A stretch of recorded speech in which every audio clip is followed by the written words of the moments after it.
As the summer came around, many of us expressed our desire to see Arsenal go out and sign a really, really expensive Swedish striker. And it looks as though we're pretty close to getting one. Welcome to a bonus edition of the Chronicles of a Gooner podcast with me, your host, Harry Symeou. Let's get into it. Hey, everybody, how are we doing? Happy Sunday and welcome to our second episode of the Chronicles of a Gooner today. I've been out for most of the afternoon until just a short while ago, and all I could think about was Viktor Gyökeres and that really, really cool Martin Zubimendi announcement. And all I was thinking about while kind of processing what we'd learned, first that Zubimendi's been announced, and we went through all the announcement stuff, and I sat on my phone in a corner and watched the videos, listened to the interview, read all the pieces on Arsenal.com. Fascinated by it. Really, really enjoyed the way that the club put that all together, which is great to see.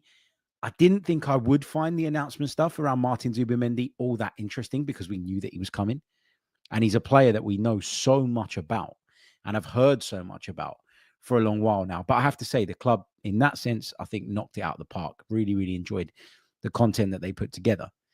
There were lots and lots of things about how this transfer came about. There's a really good piece in The Athletic. I think there's a good one in The Telegraph as well about how Arsenal have been working on this deal, not just for months, but for well over a year.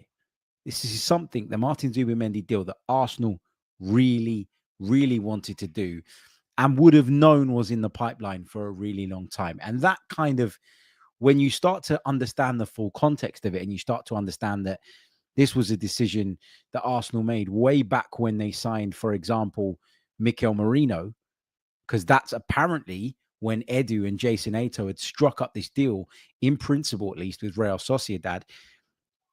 Martin Zubimendi opted not to go to Liverpool, in part because he had his heart set on Arsenal, because that conversation had taken place with Arsenal as well. I'm not saying like he just went, sorry, Liverpool, I'm going to Arsenal. It was all that straightforward and it's some massive win for us over them. But clearly, Arsenal's interest played a part in him at the last minute, deciding not to join Liverpool, and in the end, going on to become an Arsenal player. So really, really fascinating story, really, really interesting story. Look, we'll dive into the ins and outs of that story on tomorrow's full episode. The reason I wanted to do this bonus episode is not because we announced Martin Zubimendi, as great as that is. We've got our tempo setter. We've got our new rhythm controller. It's a very, very exciting signing because he is one of the most sought after midfielders in European football and has been for quite some time. And now he's ours. But obviously the way this came out into the public domain, I think some people would probably argue that it was put out into the public domain to try and ease and relax some of the frustration around what happened during the January window. I do wonder that myself. But the fact that it's been out there for such a long time and there's been a real confidence and a real belief that he would eventually become an Arsenal player this summer, it's not quite as exciting as it could have been.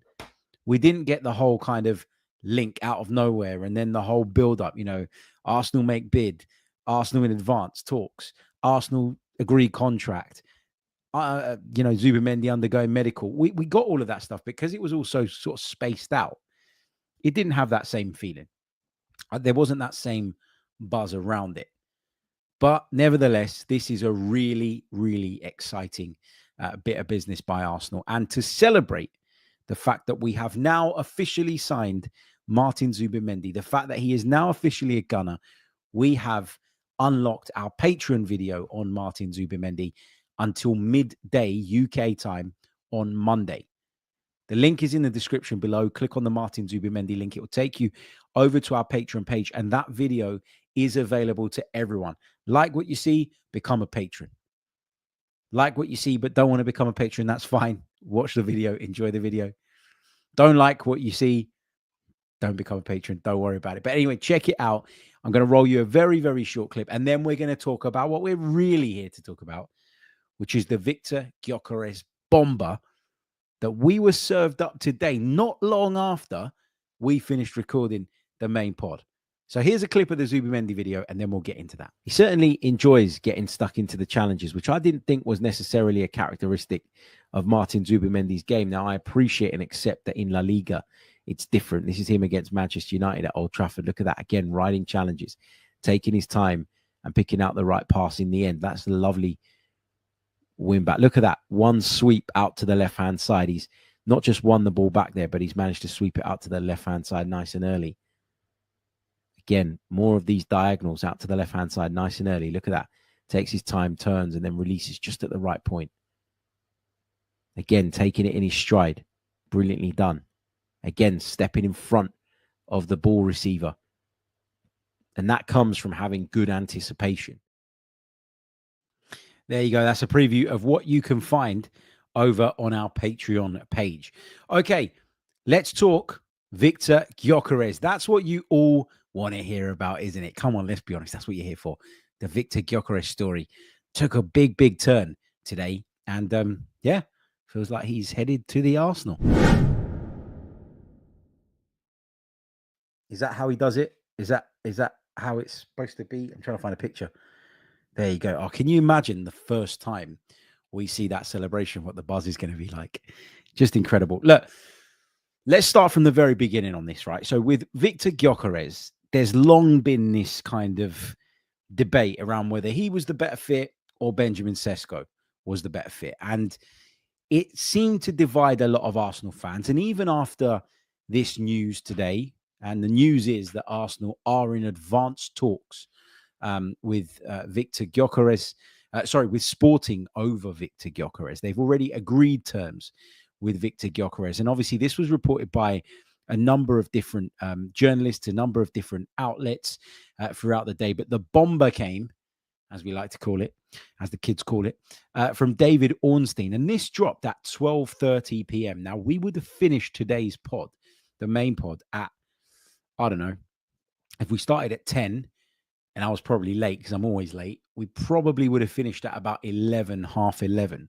So we would have literally only just published today's show when this news came out, right? So I felt there was a need to jump back on and to make sure that we got this covered. This is what he said. He said, Arsenal are in advanced talks with Sporting Lisbon over a deal to sign Viktor Gyökeres. The discussions over a transfer fee continue, but personal terms are in place on a 5-year contract. The 27-year-old only wants Arsenal, Arteta pushing for a swift conclusion. So we're going to try and make sense of what must have happened in order for us to get to this point with Viktor Gyökeres. And it looks like now, we're all set on him. It seems as though we've cooled our interest on Benjamin Sesko. And there's a lot going around about why that might be. Some people are suggesting that it's because RB Leipzig wouldn't lower their demands. There have been some reports out today saying that they wanted 90 million euros and they weren't willing to negotiate at anything lower than that. We'd heard previously that they wanted between 80 and 100. So I guess 90 makes sense. That's slap bang in the middle of those two figures. But there have also been reports throughout our pursuit of a striker pointing to things that kind of alarmed me a little bit about Benjamin Sesko. And I remember sort of saying that, if he is not pushing, that says to me that he's not really that bothered about joining Arsenal and that actually he's quite okay with staying at RB Leipzig for another year. And that put me off a little bit because I did say that you should want to make that step up. You should want to make that jump. And I know that there have been plenty of examples of really good footballers that had opportunities to jump maybe a little bit early, maybe a bit before they were ready. They didn't jump and it turned out to be the best move for them. But, this Benjamin Sesko thing, I think it's been clear for a while that he needs to make the jump. He needs to make that next step. And Arsenal, having been linked for such a long time, and, we'd heard so much about how strong that interest was, you would have thought would have been an opportunity that he'd have jumped at and that he'd have been pushing for from his side. I never, ever at any point got that impression based on the reporting. And I know it is only based on the reporting. And I know, as I mentioned on the main pod earlier, there will be people out there that go, he's done nothing wrong. He's under contract with RB Leipzig. He is an RB Leipzig player. And actually, to come out and start briefing people via your intermediaries to try and create a problem and a rift to get the deal done, or to come out and say things yourself, to put those types of cryptic social media posts that we see so often from players nowadays, that would be classed as unprofessional. So I don't really want to stick the boot in on Benjamin Sesko in that sense, but I never got the impression from him that he wanted this move as much as Viktor Gyökeres does. And that is a part of it for me, in that, how much does this player want to be at our club? How desperate is this player to come to our club and make an impact and have an impact taking that next step in his career? Now, obviously, talent comes into it as well. I've never felt that there's a huge amount of difference between the two, between Sesko and Gyokeres. I know Gyokeres' goal record is far, far better, but he's quite a bit older than Benjamin Sesko. And I just thought it was one seasoned striker versus a striker that's still a little bit wet behind the ears. But a lot of people believe that with Benjamin Sesko's potential and his ability to improve and develop, that actually made a lot more sense. Now, my preference has always been Viktor Gyökeres. From the minute the Viktor Gyökeres rumors really kind of started to gather pace, I've said repeatedly, look, he feels like a solution for today. Benjamin Sesko feels like an answer for tomorrow. It's got to be about today for Arsenal. At this stage in our development, it's got to be about now. There's got to be a win now mentality. And Viktor Gyökeres feels like he would give us that. Benjamin Sesko, I have doubts over. If I'm thinking about who do I think has the highest ceiling, I probably would say Benjamin Sesko. But again, we can't afford in our position to be obsessed by stuff like that, and to be obsessed by what makes the most sense in the long term. What is the more sensible long-term investment?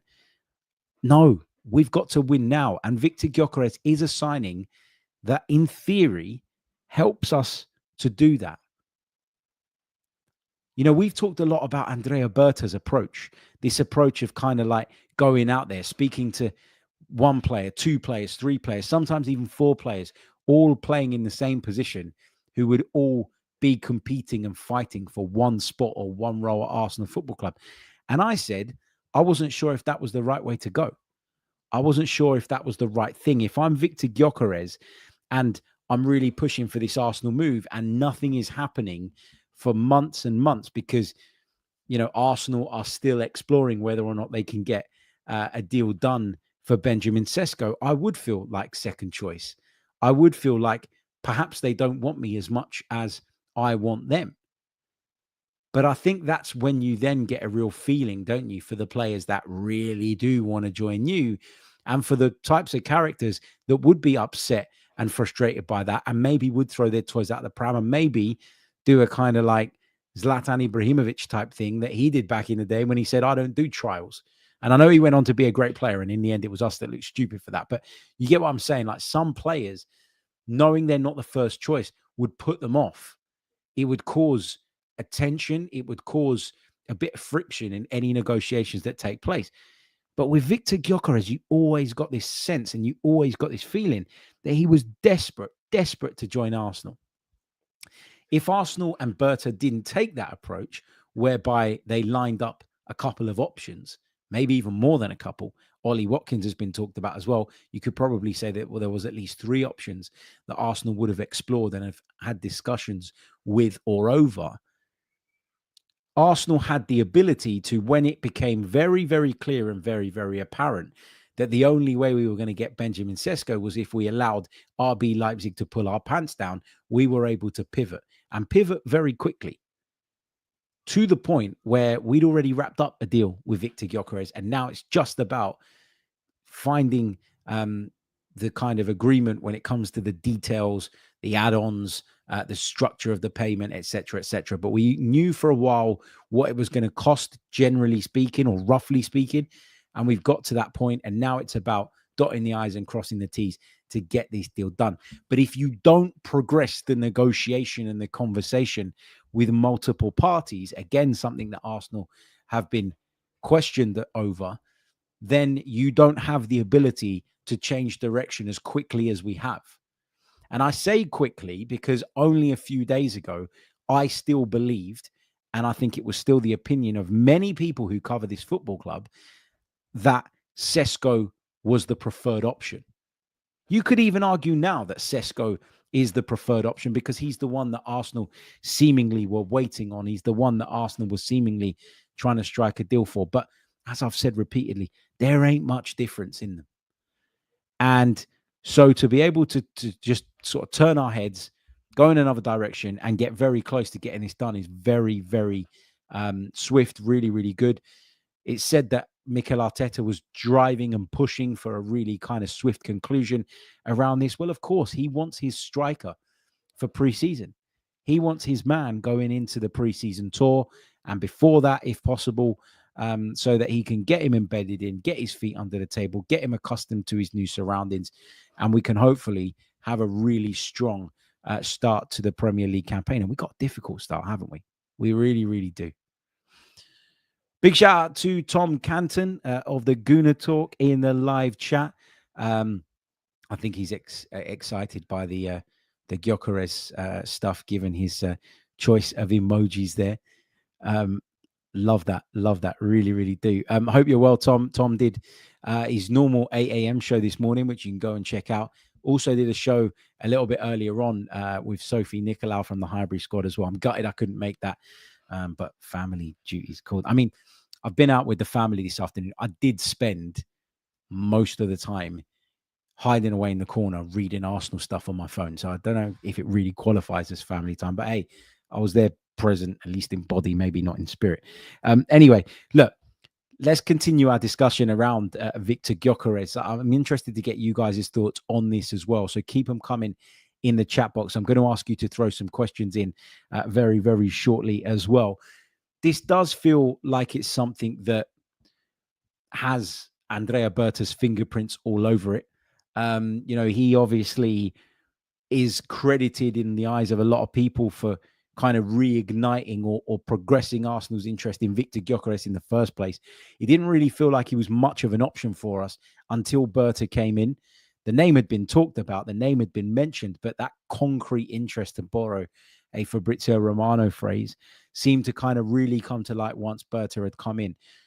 Some people are saying, well, this is Berta's signing. It's Berta's rolling of the dice. It's his gamble. And that Mikel Arteta hasn't got his way here. But listen, if there was a discussion had and there was a conversation had and there was very clear parameters set with regards to what they would spend on Sesko, and Gyokeres was presented as an alternative to which Mikel Arteta's agreed, then it's very, very possible that there is no friction here. There is no strong disagreement. One had a preference. Another had a slightly different preference. But again, just because you like one doesn't mean that you completely hate the other. And we've been saying that for months and months and months. I like Gyokeres. I like Sesko. I think they're both good players. I've always said, though, that with both of these striking options comes quite a bit of risk. And I do still believe that. Like, I'm excited today because we've seemingly made some progress on this. And I'm excited because we desperately bloody need a striker. And it finally looks like we're closing in on getting one. And this is going to be, listen, I know Zubimendi is a marquee signing, given who he is, what he's done, his reputation, of course. But as I've mentioned already on this bonus episode, the way that dragged out and the sort of length of time it took for us to get to the point that we are, where we're finally getting that announcement, it has sucked the fun and the life out of it.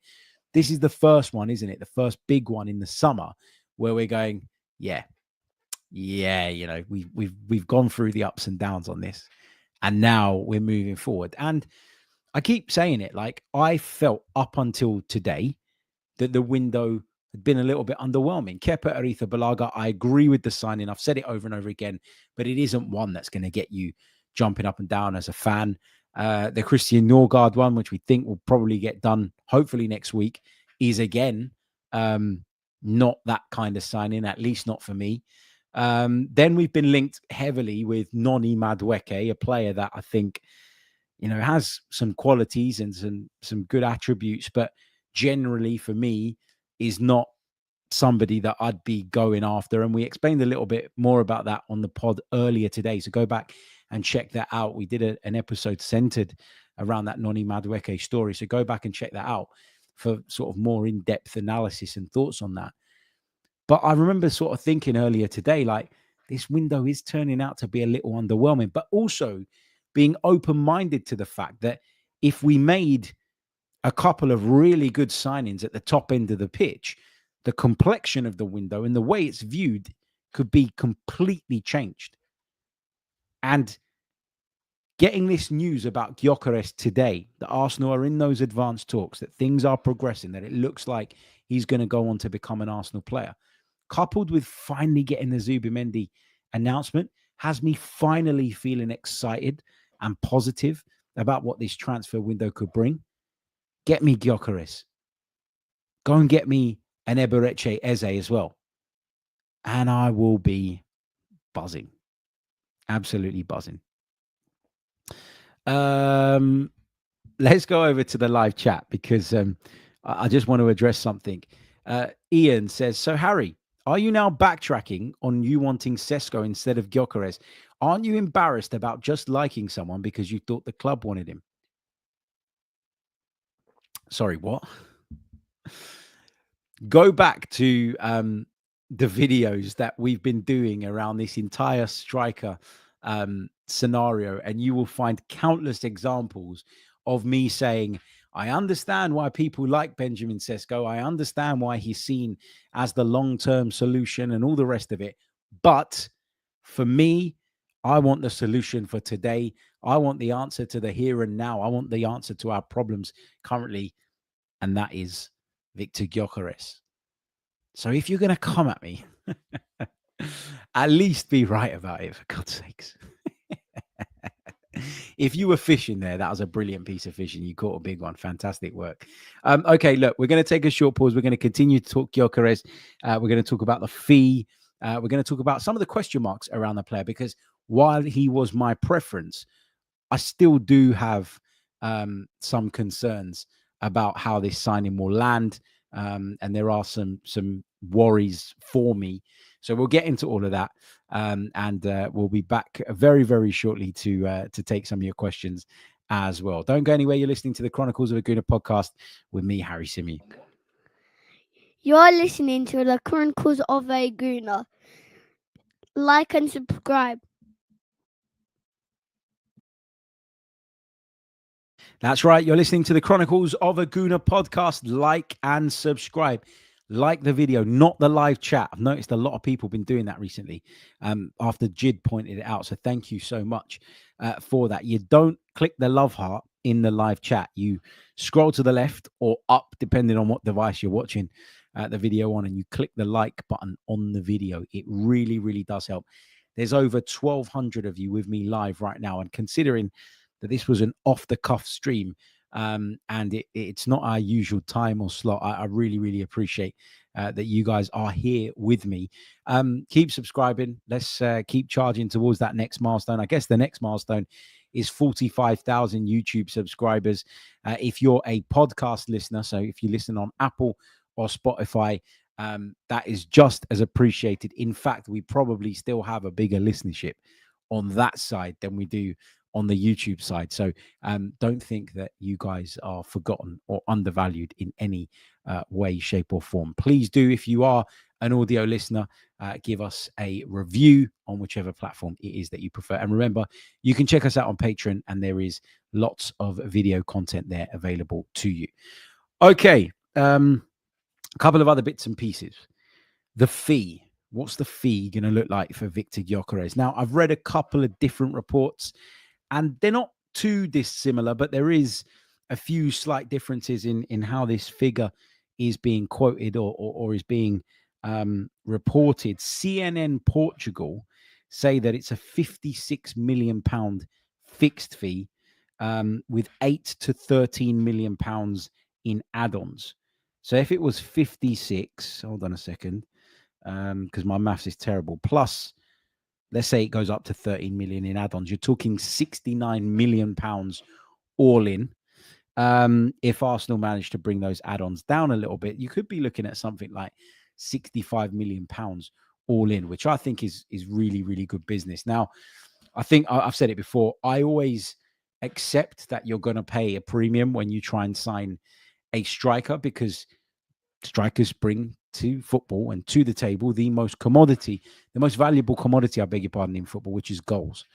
And so you're going to overpay when you're trying to get a centre forward.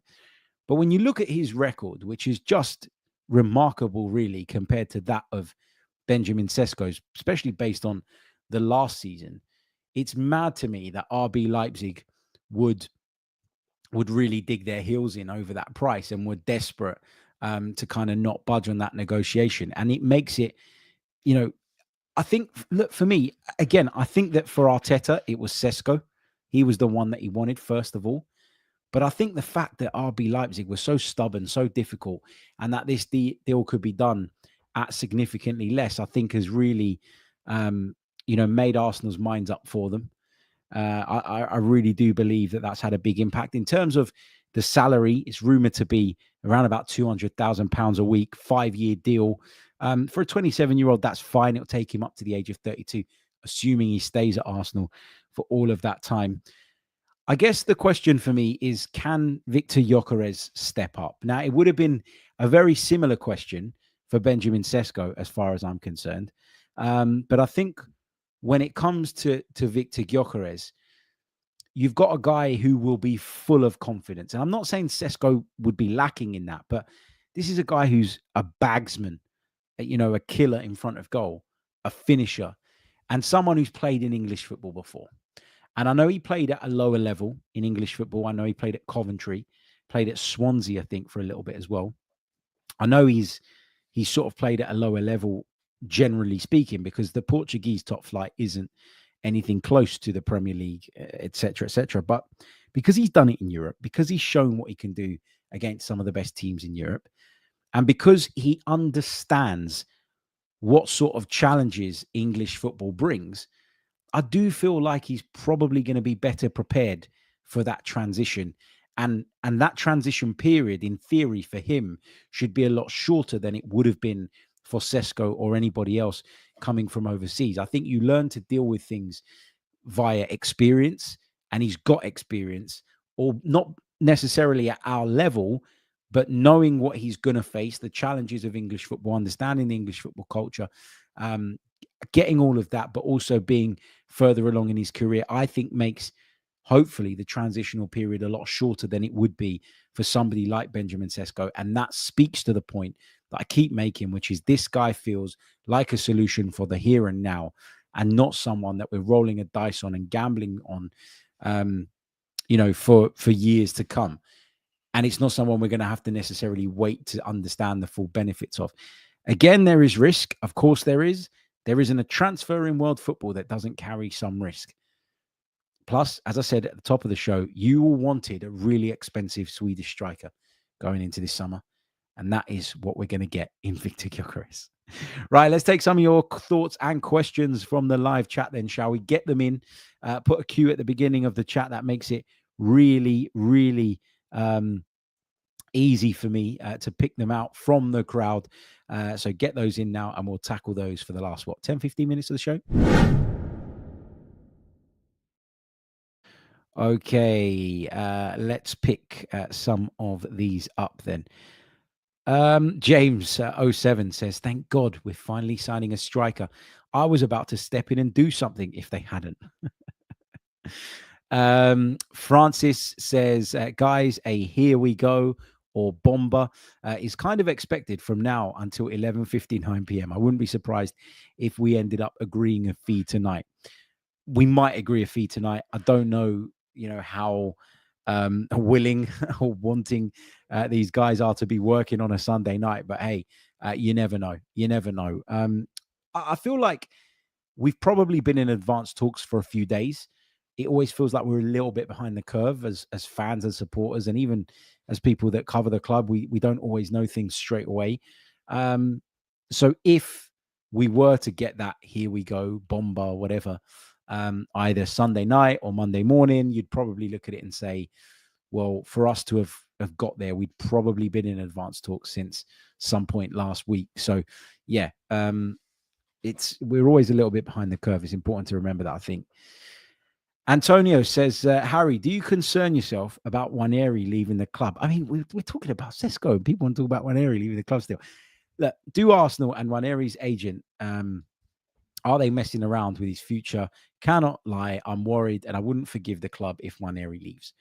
Look, I don't know this for certain, but when I've done my digging on this, and I never claim to be ITK, I don't claim that, but I do try at times where possible to kind of try and feel something out and get an understanding of what people that probably are in the know think about this.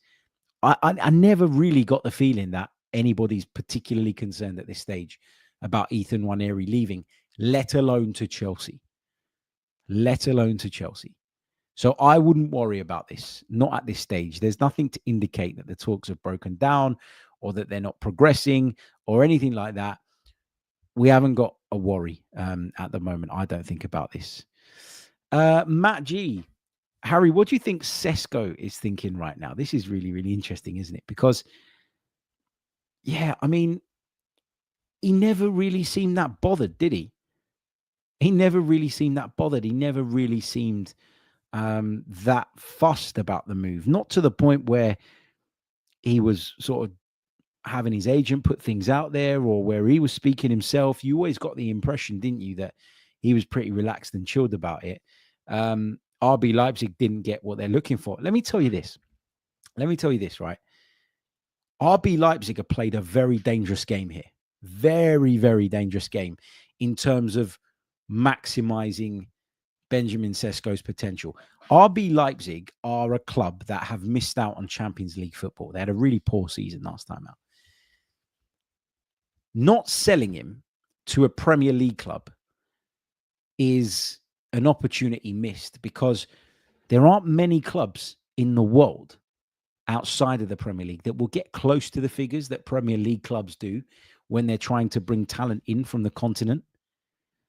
And so unless someone returns next year, and it won't be us because we'd have got our striker, it probably won't be Chelsea because they have signed a striker, probably won't be Man United because they're trying to sign a striker this summer and they're definitely not going to pay that money for Benjamin Sesko.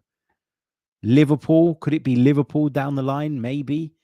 Man City, I don't really see him as a Man City type player. Not while Pep Guardiola's there anyway.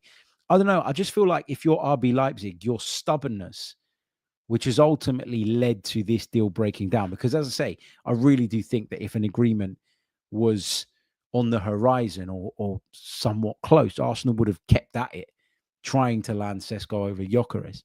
But you're not going to get, and if you couldn't get that money out of Arsenal now, in their desperate need for a striker, your chances of getting that out of somebody else a year down the line when his contract's run down by a further year and he's a year older is going to be very, very difficult to achieve. So I'm not sure that RB Leipzig have done the right thing as far as their club's concerned.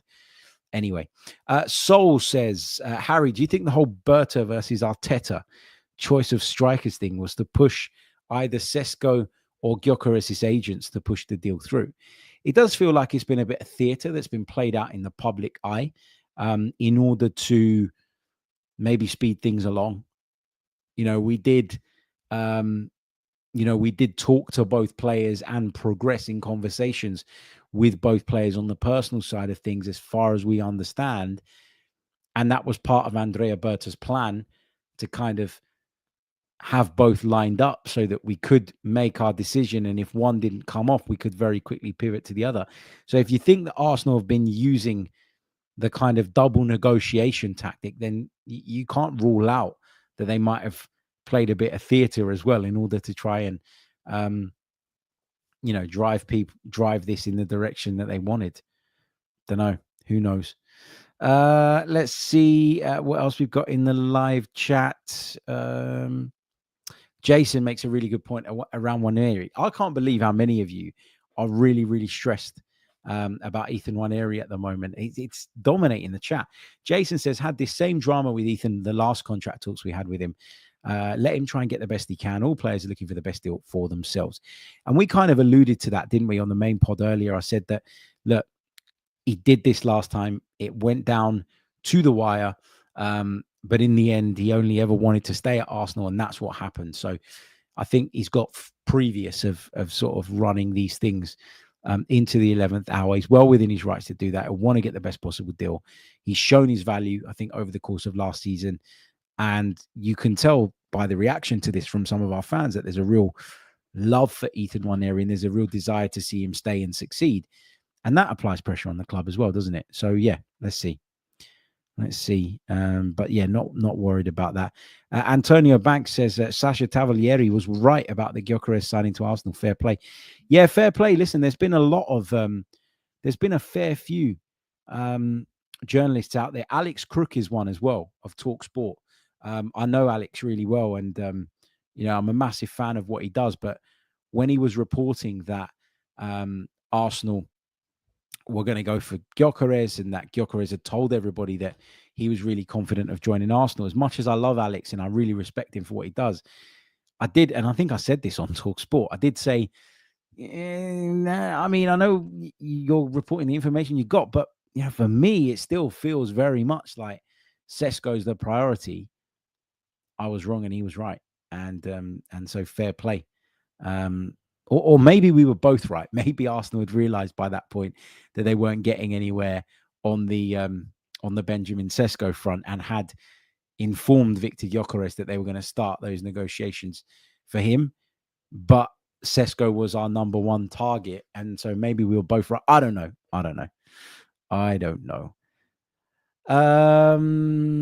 Jamal says, if we were to get our dream striker, a dream winger like Rodrigo and Eze, how much pressure would there be on Mikel Arteta to deliver silverware? A lot, but there is a lot already. I just don't think that Arsenal can escape from the pressure that will follow them into the new season because of what they've done in the last few campaigns now, getting close but not quite getting over the line, being the bridesmaids rather than the bride. They really do need to deliver. And obviously, if you get those signings in, people would certainly sort of raise their levels of expectation around you for sure. Trev says, Harry, who else would you love us to get to make this window superb for you? If we got Rodrigo and Eze, I'd be, oh, wow, over the moon. I don't think we'd get both. I think we'll get one or the other and maybe end up with Noni Madueke as a third one. I don't know. We'll see. We'll see how that all develops and what that looks like. But those are the players that I'm really interested in now. The striker thing needed to be wrapped up. Zubimendi's been wrapped up. Close to getting Norgard in. Looks like we're going to bring Mosquera in as well at centre-back. Go and get me Eze and Rodrigo, and I'll be super chuffed. But that would mean laying out another £140 million or circa that. And I don't know that we can do that. So, yeah, we'll see. We'll see. Let's take a couple more. Constantine says, Harry, can I jump on with you one day and challenge your Arsenal views perspective? DM me. Yeah, sure. We'll do a sort of call-in show very, very soon. And I'll stick the link out there for sure. DM me if you want, because I'll be honest, once this stream ends, I will probably forget, because I'd imagine that I'm going to go into the house to a bunch of screaming children that don't want to go to bed. And I'm going to have to deal with that. Hence why I'm streaming at this time today, because I've kind of skipped taking that responsibility quite a bit recently. And I felt like I needed to get in there and do that. So, yeah. Drop me a DM on any social media platform and we can sort that out. Let's roll through and pick out one or two more. Thomas, is it done? Did we get Gyokeres? We're in advanced talk, so I think it's only heading one way from now on. I got to be honest. North Bank Guna on the Benjamin Sesko situation. He says, Sesko's mistake was saying he wasn't ready last summer and then signing a new contract. That backfired on him because Leipzig used that to now ask for more money. Yes or no? Yeah, it's a bit like what happened to Harry Kane at Tottenham, isn't it? Where he signed that contract, maybe thinking that the club would allow him to leave at a certain price, and then Tottenham didn't honour that. You know, that's what some of the reporting was telling us, and that's what some of the rumours were. Can't know that for sure, but yeah, it does feel like the ship maybe sailed last summer. And I think that you could have still caught up to the ship had RB Leipzig been a little bit more reasonable, but they've been completely unreasonable. And the great thing about our approach and the way we've operated here is that them being unreasonable, which is something that's out of your control, has not left us up shit street. And instead, we're in a position where we're able to go, fine, no problem. We're not having our pants pulled down by you. We'll go and get the other one. Robert on Ethan Nwaneri says, Ethan will want to know where he'll get playing time. It's going to be up to him to work extremely hard, be inspired by the current squad, and he'll get his chances. We need his talent. Yeah, look, I think for me, there's plenty of game time to go around. And I think with Ethan Nwaneri, the great thing about him is that he can play from the right. He can play in that Odegaard role. He can play as a false nine. Arteta said that many times. And, he can come on in games when you're chasing. I think he's good enough to be trusted to start certain games as well in either of those two positions that we've mentioned. I don't know if I'm him that I'd be that concerned about this at this moment in time. I do think the Noni Madueke thing could spook him a little bit because the right-hand side is one of the positions that Nwaneri will look at and think, I can get some game time there. But with Noni Madueke coming in, does that change things? Look, first of all, I don't want us to sign Noni Madueke. I've said it over and over again. I'd only tolerate it or accept it. No, I say tolerate it as if I have a choice in the matter. I'd accept it if he came in as a third attacking signing and for a reasonable price. But at the price that Chelsea are talking about is crazy. I would not lose Ethan Nwaneri to bring Noni Madueke in. And let me be clear, I don't think that Arsenal are willing to or going to lose Ethan Nwaneri right now. Kingley says, Harry, if Gyokeres stays fit the whole season and starts 30 Premier League games and makes a few sub appearances, what's the minimum amount of goals you want from him? I'm going to say 15 league goals. I'm going to say that would be the minimum amount. I'm going to say 15 league goals. If he gets like 25 in all comps, I'd be delighted with that. It's a first season, remember. I know I'm talking about him coming in and being ready to help us straight away, but to have a centre forward that scores 15 league goals is a big step up from where we're currently at in terms of what our centre forwards have been delivering. If you're looking for all comps, then I'll probably say a minimum of 20, but in the league, I'd say a minimum of 15. So, yeah. Okay, I am going to leave it there, I think. Thank you so much for joining me. Don't forget, despite doing a bonus episode, we will be back at our usual slot, usual time of 10 a.m. on Monday morning. That's UK time. We'll continue to react to this news. We might even have further updates by then. We're also going to look into the story of how the Martin Zubimendi transfer came about in a lot more detail. Plus, as always, we'll take a load of your questions and yeah, whatever else tickles our fancy between now and then. I'll see you all soon. I'm going to go and deal with the screaming children. Until the next one, take care of yourselves. Have a wonderful evening. Happy Sunday. Goodbye.